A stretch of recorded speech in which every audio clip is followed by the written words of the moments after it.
All right, part 3 of a 4-part series. Me and Leif Thulin, we are breaking down the top prospects by region. And this episode is the West region. And the West has a lot of good prospects. I think this was the one that was maybe the most difficult for me. So find out where me and Leif agree and disagree on our top 10 prospects in the West. Stay tuned.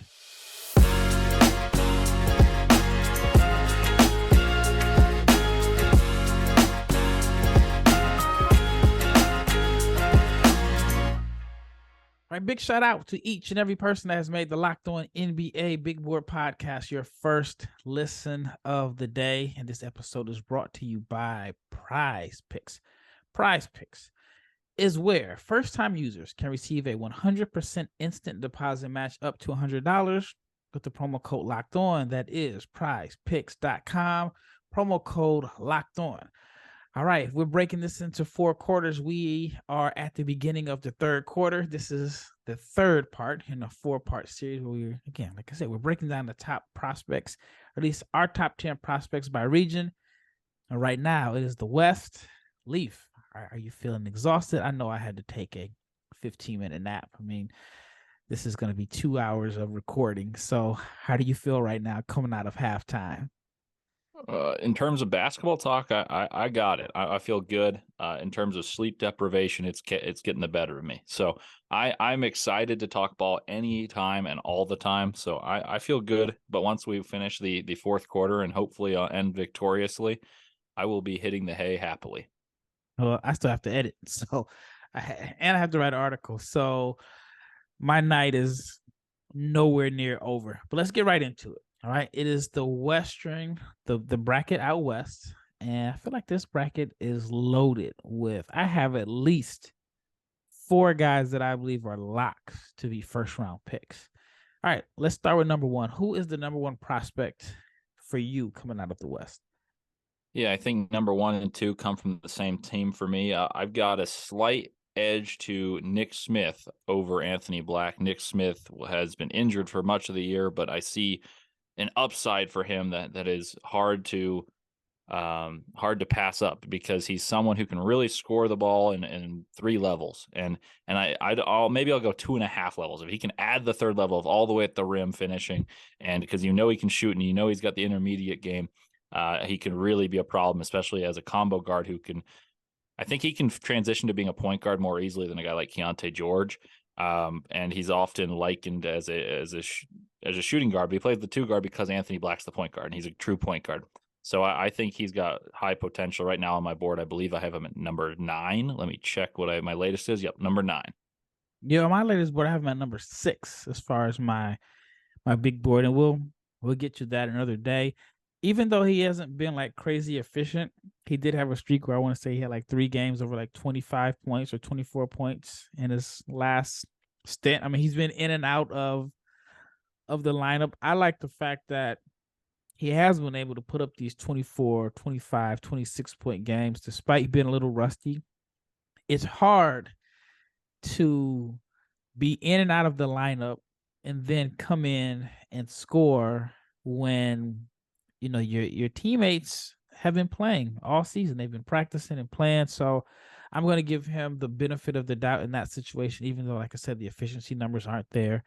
I think that he just has a little bounce to his step that I really like. I like the fact that he can make floaters, even though the free throw percentage is a little low. Are you surprised that he's shooting like 74% from the foul line, considering that he's known for having great touch? Does that concern you a little bit? For some, it would. For him, I'm not terribly concerned. I think he can be an 83% free throw shooter for much of his NBA career. I think, honestly, sometimes fatigue is the biggest issue for someone coming back from injury, and shooting free throws is the time where you're kind of like, okay, I'm going to take a breath. I'm going to take a pause, and you just don't shoot it as well. So I'm not concerned by that. Typically, I think I would be, but I've seen him shoot floaters. I've seen him shoot threes, and he just has an arc and spin on the ball that I really think is reproducible and pretty. Yeah, the floater is his bread and butter. So I have Nick Smith number 1, and we both agree on number 2 at Anthony Black. What are your thoughts on Anthony Black? Where do you have him on your big board, even though it's probably not complete yet. But what range do you have him in? I've got him number 10 right now. I think he's anywhere from 8 to 12 on my board is where I think he'll end up. There's games I watch and I say, oh my goodness, can you imagine him with NBA spacing? Because Arkansas can't shoot a lick. And this is especially when Nick Smith wasn't there, but it still remains true. Like their best shooter for much of this season has been Devo Davis, who is not, I wouldn't say he's a great shooter.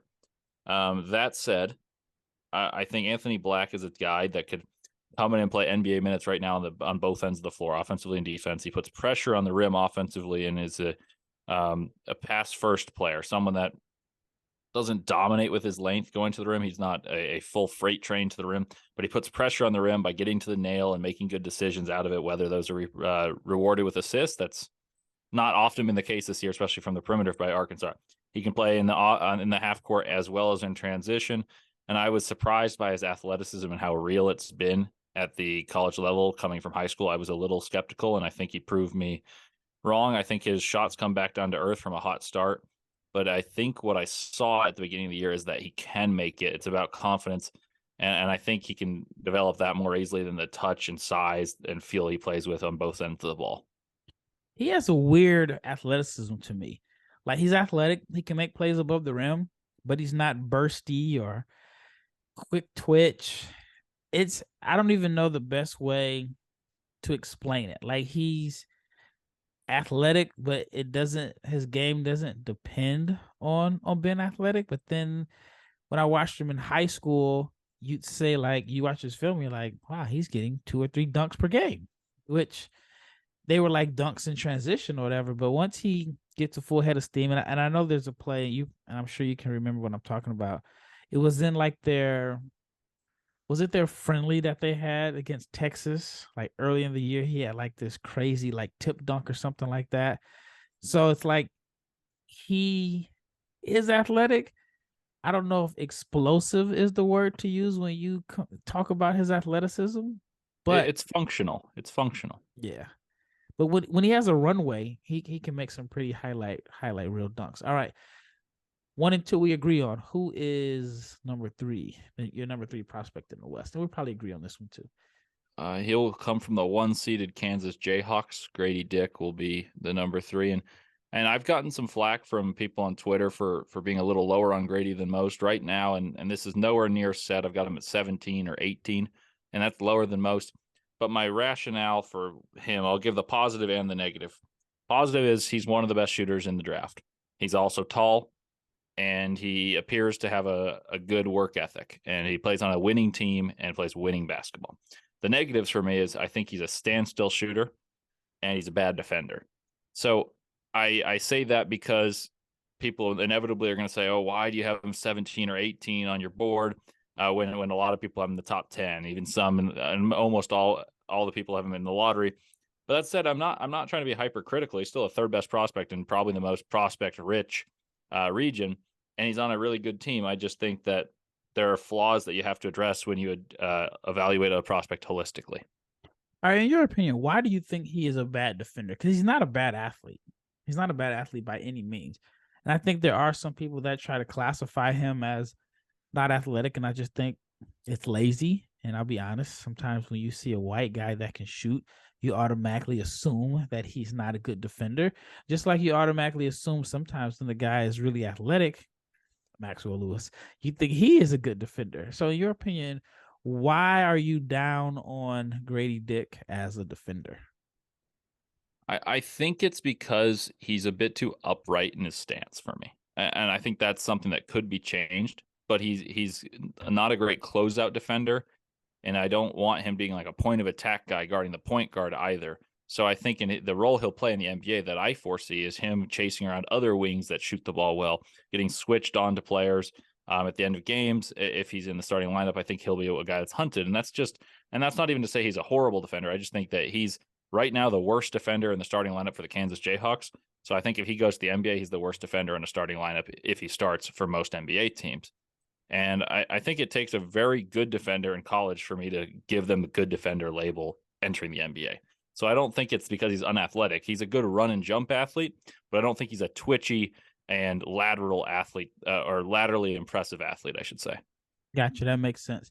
And as far as being upright, I have a friend, and we always tease him because he plays overseas, but he's kind of like Gradey Dick in a sense where he has like great posture, and with his great posture, he struggles to get by defenders because when you're the ball handler, the low man wins, and because he's always straight up, the defenders can meet him step by step. And that was one of the reasons why I wasn't as high on Jabari Smith. Also, I felt like he was just too upright to be able to attack off the dribble. All right, number 4. Who is the 4th prospect on your list of prospects coming out of the West? And this is where it becomes interesting. This is where everyone's going to have their strong opinions. For me, it's the best player on the Kansas Jayhawks in college, and that is Jalen Wilson. I've got him in my mid-first round. I think he's at 23, 24 on my board, which is not finalized right now. He's at 24.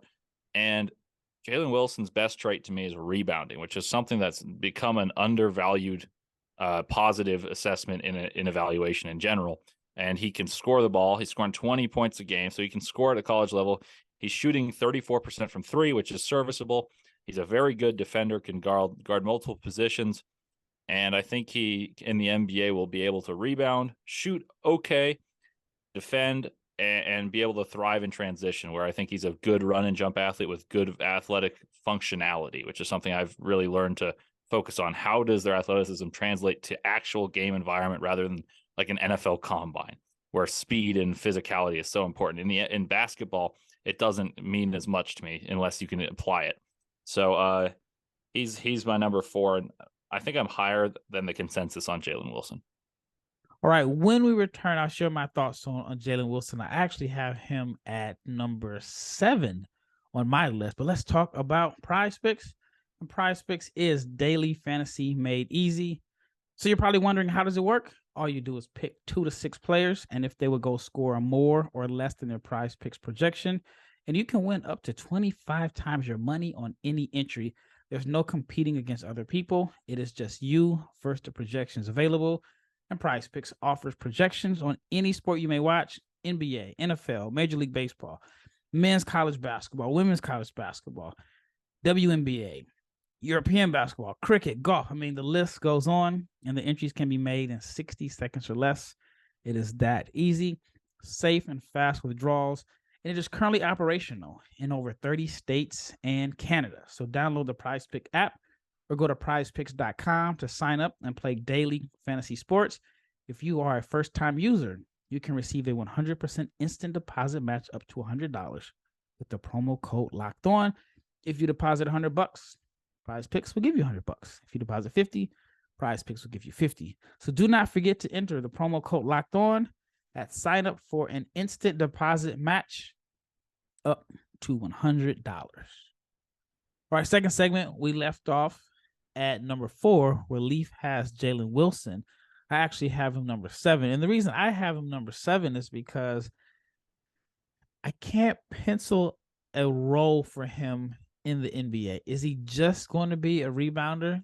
To me, he's like this jack of all trades, master of none, which could either really help him out or it could really hurt him. I'm still kind of torn about it.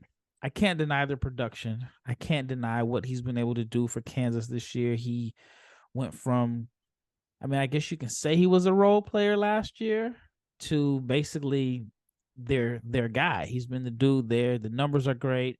I know he can rebound, he can pass, he's a respectable shooter, and he's had some monster games. But I'm wondering, like, what is his role in the NBA? What is the skill set that he hangs his hat on? And you believe it's the rebounding.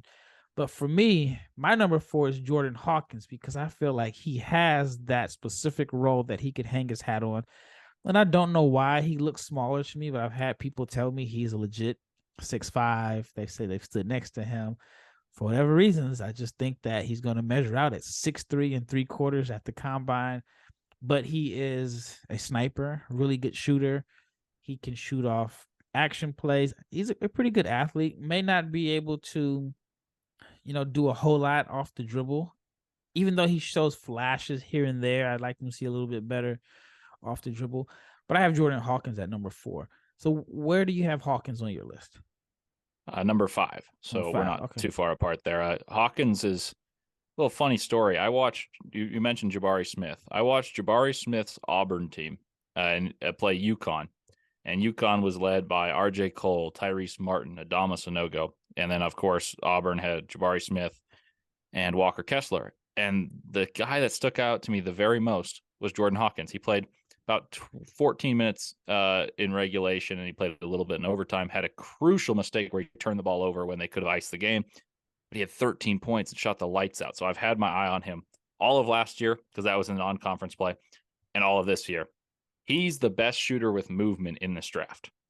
And I think that's a very valuable thing because if he got the same looks that Gradey Dick does, I think he shoots a very similar percentage. He's also on a very good team, and he's a shooter off movement. He's got a little more to his game. I wish he had more facilitation to him. I think he's strictly a 2-guard of the ilk of former UConn Huskies, maybe like Ben Gordon, who had a little more wiggle and ball handling to his game. Obviously, Rip Hamilton comes to mind as well, but Rip was bigger and had more in his package as well. But I think he's a guy that can be a second unit spark plug type player who can really light up from the perimeter. And I think defensively, he puts forth effort. And I'm not sure he's a good defender, but I think the effort and length and athleticism translates. He's not a super strong guy, so I hope he puts on a little more weight and continues to be able to shoot with the weight and run off those curls. But he's number 5 for me pretty comfortably. Gotcha. All right. Who's number 6 for you? I think, do you have 5? Because I think I'm one ahead of you. My 5 was a guy that I just have come along to appreciate. I didn't appreciate him, as early as 2 weeks ago, Adem Bona. And I've mentioned it that I was living in Turkey. I've been familiar with him and have watched him for I guess it's the past 4 years. Haven't seen much skill development.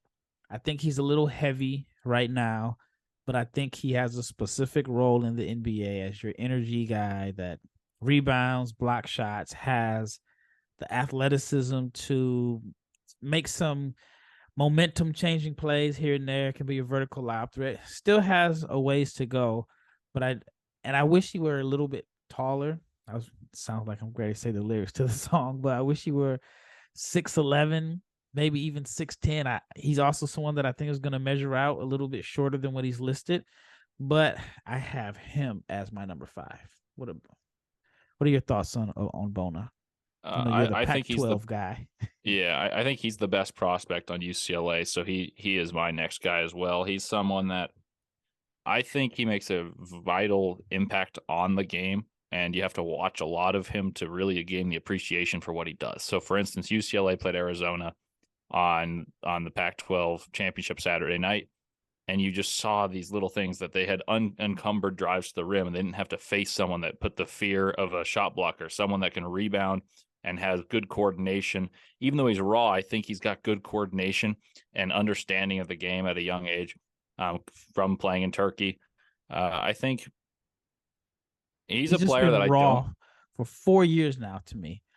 But what he does, I think it's better suited for the NBA. Yeah, I think the traits that he's very good at are desired ones in the NBA, whereas in college there has to be a certain type of team that knows how to utilize you best.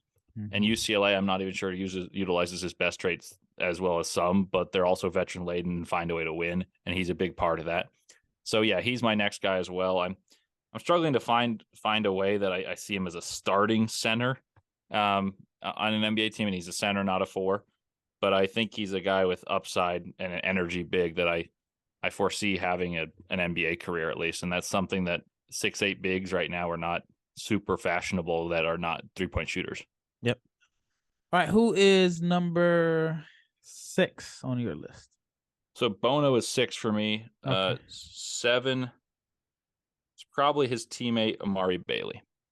Oh, I'm not Amari Bailey guy, but I've turned the corner a little bit. Yeah, I'm in the same boat. We discussed this last week where I was ranking my Pac-12 prospects both before and after the season. Amari Bailey is someone that I'm not super high on. And honestly, I can make myself an argument for Coleman Hawkins in this spot as well, the Illinois big. But I'll explain why I am going with Bailey. Bailey is someone that can get to the paint. I think he's better served as a guy that comes back for a sophomore year and develops into a more complete player, but he can get to the paint. He's improving from three. He's also showed more buy-in to team winning basketball and a top team in the NCAA.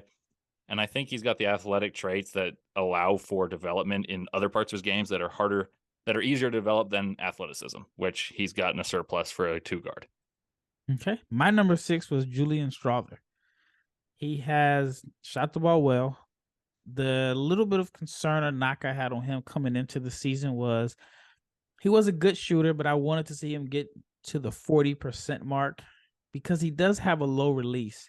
But I wanted to see him become like a very, very consistent shooter. And the last time I looked, he was at 43% from three. Doesn't offer much as far as like passing, solid rebounder, not much of a shot creator, but I do think that there is a role for him and he has a skill set that he can hang his hat on. So that's why I have him at number 6, which is like with Amari Bailey. I don't know if there is, and this is just my opinion, I don't know if there's a specific skill set that he can hang his hat on. I mean, we know he can score, but in the NBA, it's not about can you score, it's about how you can score and finding a role. And I think Amari Bailey is like the rare guard that was born in the wrong era. We usually talk about bigs born in the wrong era, but I think Amari Bailey is a guy that would have been really good in the 90s when they played like a lot of isolation and guys relied on heavily contested shots and not a whole lot of 3-point shooting. So he didn't even make my top 10. So that's interesting. At number 7, I had Jalen Wilson. We talked about him. So who is next on your list? For me, I'm going to go with Coleman Hawkins of Illinois. He's someone that I don't think the team he's a tease. Yeah. He is a tease to me. He's someone that on the team he plays for, I don't love the fit. They play 2 bigs. I wish they'd play 1. I think if they didn't play Dane Danger, he played the 5. Matthew Meyer plays the 4. And you have some combination of Ty Rodgers, RJ Melendez, Luke Goody playing the 3 and the 2, and Terrence Shannon and Jaden Epps. Some combination of amalgamation of that. I think they'd be better off playing fast. And he passes defensively. I like what he does. Shooting the ball, he's got touch. I think he's an NBA style big that plays on an old school Big Ten team. And I think people fall victim to seeing him get pushed around by bigs and say, what if he guarded Embiid? What if he guarded Jokic? He's not going to guard those guys very often. So I think he's a guy who can stretch the floor, rebound the ball, pass the ball, and he'd have to find a right team to do it. But I think there's a fit in the NBA that really enhances his skill set. See, my thing with him is that the shot looks pretty. You think that he's a shooter. He's in my category of shooters that can't shoot. He's shooting, 29% from 3? I think some of that's shot selection. But yeah, he's not shooting well from 3. Was he shooting from the foul line? 28% from 3, 60% from the free throw line. That is what bothers me because I think everything that he does is very much needed in the NBA. There is a role, but I think if he's shooting the ball, then it gives him an opportunity to be on the floor where he can do the other things that he does well. He's not at Keontae George level where, like, I feel like every time Keontae shoots, it looks like it should go in. I think Keontae I'm just surprised that he is not as efficient as I guess his shot looks like. He should be more efficient at the score. That's how I felt about Jaden Hardy last year. Every shot he shot, I thought, oh man, that's got business going in the hoop, but it just matters if it goes in or not. Yeah. But for Hawkins, I feel like the shot is pretty everything. Like, after last year, when I studied his film for this year's draft, I was like, okay, the numbers weren't great, but I know he's going to shoot 36, 37% from the floor this year. And I think that if he shot 37% from 3 this year, we be talking about a guy that would be a lock to be a first-round pick. But the free throw percentage is scaring me that maybe The shooting numbers are legit. Like, this is who he is. So I don't know. I mean, I'd hire a shot doctor. And I think if you hire a shot doctor or you get him on the Thunder with Chip England and you fix his shot, then you get a really, really serviceable player. But I have him at he didn't even make my top 10. He just missed my top 10. I like all those arguments you're making. I just buy the chance that he hits it because I like the skill sets that are prevalent in the NBA. All right, before we get into the last segment, if you want to eat healthy, then I have a treat for you. If you're looking to eat healthy, but you don't want to compromise the taste, then you have to try a Built Bar, because with Built Bars, healthy is actually tasty. And if you're wondering what makes them so good, it's that they are covered with 100% chocolate. Yes, that is right.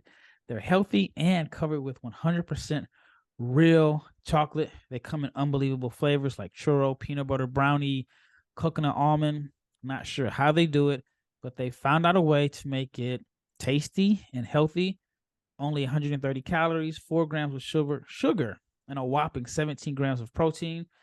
What makes it great now is that you don't have to just go to built.com to get a box. You can go to Walmart. If you go to Walmart, they're in the pharmacy section. You can grab a 4-bar box of cookies and cream, double chocolate, or coconut puffs. Or if you want more, there's a 13-bar box at Sam's Club. Brownie batter churro, you can thank me later. But if you still want to just order them, go to built.com.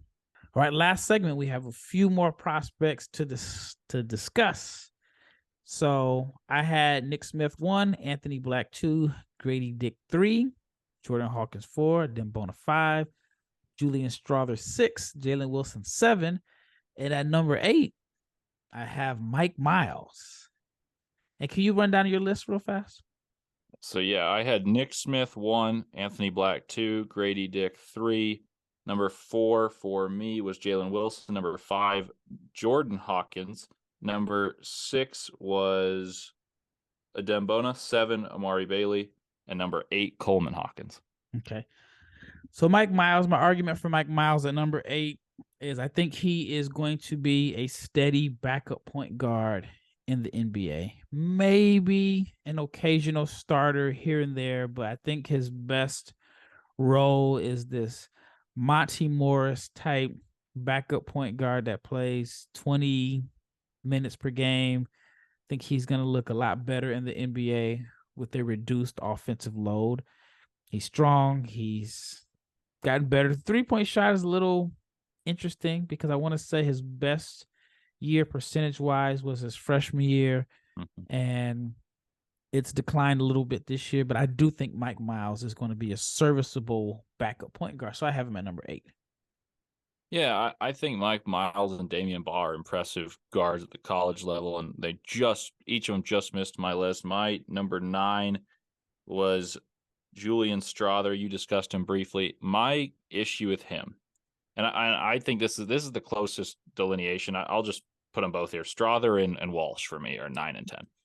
Walsh is the better defender, but I don't think he's as athletic as his high school tape made him look. Like, he looked like a guy who could guard 1 through 4 in the NBA coming out of high school and be really, really athletic, defend, poke balls away, shoot open threes, and finish at the rim. I don't think he's as fast as I thought he was, so that's my issue. And he was never a great shooter, but he was serviceable. As for Julian Strawther, the release really bugs me because one of his main attributes is shooting. And so if his release is low and he's not a superb athlete, that concerns me. Like Walsh, you never thought was a great shooter. He shoots 28%. That doesn't bother me enormously because he shoots 73% from the free throw line. As for Strawther is a better shooter. He shoots 78% from the line and 43% from 3. However, he's playing significantly worse competition, and he is shooting low releases against that competition. He's a good rebounder, okay defender. So if I were to really mince hairs, it depends the team. I'll take Strawther ahead of him just because I think the shooting's better by enough that I'll take that over the deficiencies athletically compared to Walsh. But those are my 9 and 10, and they're both 3 and D guys that I would take a second-round pick on, but they're not as highly regarded as I thought they might be coming into this year. See, here's what's scary, right? And going back to Coleman Hawkins. Hawkins is what, a junior, correct? Mm-hmm. And his percentages from three-point and free throw are eerily similar to Jordan Hawkins, who was a guy that Jordan Walsh, a guy that we all knew couldn't shoot. Does that still scare you at all? I agree that his shot should be better. I think sometimes he shoots bad ones, which contributes to the low percentage. Yep. And I think if he were to shoot more open ones and be benefited by pass first guards, whereas I don't think Terrence Shannon Jr. is, and I don't think Jaden Epps is, that he'd have a better percentage. But I will grant you that point that his shot is an absolute swing skill. All right. So my number 9 is Kevin McCullough Jr. from Kansas. I think that he is a player that can come in and be a spark off the bench and contribute to winning on one of these contenders, whether it's a Philly, Milwaukee, Boston. Just come in and provide some minutes. Of course, the shot is going to be a concern, but I like the versatility. He can defend up and down the court. And I mean, he had a time where he was playing the 1 at Texas Tech. I think he just has a projectable skill set, with defense being the main thing to hang his hat on. And if he can become a consistent knockdown shooter, which, he's a senior, so some people may think like he doesn't have that much upside as a shooter, but if he can just knock down open shots, I think that he can find a role in the NBA. So I have him at number 9. I love Kevin McCullough, and quite honestly, I forgot about him because he was hurt in the Big 12 tournament. And I was thinking about my bracket as I made this, and I was thinking about the issues with Kansas, and that was the main thing that came in my head. But for some reason, that excluded him entirely from my thought process. I think he's in that same category. Kevin McCullough's one, like he's the winning player. Texas Tech makes deep runs. Kevin McCullough's there. Kansas goes to Kansas. What are they missing? A guy who can be a 3-and-D this year and fill in some of those roles that they were vacated by NBA players now. He fills in beautifully. I have a comp for him in the NBA. Torrey Craig. I think they're very similar players. Great defensively, competent but not great shooters, and I think they can rebound at a very high level for 6-7 wings. Yeah, at one point I want to say he was like second in the Big 12 in rebounds, something like that. I think he I haven't looked at the stats, but I know at one point he was like second or third in the Big 12 in rebounds. All right, number 10 for me is Terrence Shannon Jr., a guy that has been on my big board for 3 years, and I can say that in the 3 years he's been on my big board, I feel like he's been 3 different players. The player that he was as a freshman at Texas Tech is totally different than the player that he was his last year at Texas Tech. It's totally different than the player he is at Illinois. The athleticism is there. I think that he's going to be at least a serviceable shooter, and he just does some things that can contribute to winning. So I have him at number 10. Who's number 10 on your list? So 10 for me would then be Walsh, because I would move McCullough and Strother right there. So I'd have Walsh. I'll give an honorable mention here that we haven't discussed. I think Mike Miles' backcourt mate Damian Baugh is someone that intrigues me. He's not going to get as many eyes as a guy like Shannon, who's got a flashier game. He's younger and he's a superb athlete in his own right. I think Damian Baugh can carve out an NBA career as a backup guard, kind of a bench guy who's defensively oriented, has a knack for getting into the paint and finishing well, with good body control. And so I'm not saying that he's my number 10 or 11 necessarily. I just think he's someone that's worth mentioning that hasn't been very heralded. And there's guys on UCLA like Jaimie Hawkins that he does it all, but it's just that his game is old school and it's almost archaic in the way that he scores. And there's very few players in the NBA that score that way, and their names are typically like DeMar DeRozan, Kevin Durant. And so I'm not sure I'm willing to say he's one of the best prospects in this, but certainly worth a shout. And I could be totally wrong. Like, I left him off my top 10. It was tough for me to leave off Drew Timme out my top 10, even though Timme is probably the best college basketball player. You could even make a case and say the 2 best college basketball players that could have the biggest impact on this region were left out of our top 10, which I'm sure we're going to receive some criticism for that. Jacquez is, I don't know, man. I don't know what to think. Like, he gets buckets. He's productive. You know that he's tough as nails. He contributes to winning. Am I penalizing him because I can't put him in a box as a 3-and-D? I can't say he's like your, you know what I mean? Like, you have your 3-and-D wing, your shooters, your dunker spot bigs, your face-up fours. Like, I can't put him in the box, and I really struggle with it. And it was tough leaving him off my top 10. I've even seen some people have him in the 30s on their big boards. So it seems like we're on the same page there. What are your thoughts on him as an NBA player and as far as his role? Yeah, the two best players in college basketball in this, I think, have games that 10 years ago would have been very coveted. His NBA role, as for Jaime Hawkins, for me, is it's an energy guy. And I just don't want to draft late in a draft for an energy guy. He could be a great culture guy, maybe, depends the team. But if I'm drafting, I tend to later in these rounds swing for upside. So I don't want a known commodity necessarily. And sometimes that works, sometimes it doesn't, but that's my philosophy. And as for Timme, just to cover the bases here, I think Timmy's a guy that will really struggle defensively in the NBA. And offensively, I think he can extend his range, become a serviceable shooter, but he won't be able to dominate on the low block like he has against the WCC competition, as well as against some of the high major competition as well. I just think NBA athletes are better and they're smarter, and there's going to be less advantageous positions he catches the ball in. Man, I wish Drew was born in a different era. I mean, he gave Evan Mobley some fits a couple years ago. The best game I've seen him play was against Texas last year. I want to say it's like 37. It was like 15 for 19. And I don't understand their game plan. I mean, they weren't doubling him. They were just leaving guys on Timme Island, and I mean, he cooks. And on one hand, I wanted to see him show like extended range this year, which if you look back at the film at the combine last year, he shot the ball well from three in the games. The problem is, and it's the same issue, not necessarily issue, but the same way I felt about Trayce Jackson-Davis. If you're dominating college basketball, just continue to dominate the way you dominate. Don't necessarily go out and mess it up for your team a little bit because you are specifically trying to show NBA scouts that you can shoot. Do what you do well, dominate college basketball, and then show teams that you can shoot during your private workouts. And neither guy has really shown much improvement as far as spacing the floor. So hopefully they are able to show that once they get in workouts. But I like Timme, man. It pained me to leave him off my top 10 in this particular region. But I feel like this region is pretty deep with talent. And you could have 12 guys maybe from this region that get drafted. Yeah, I could make a case for 12, maybe even 13 if all the guys declare. Yep.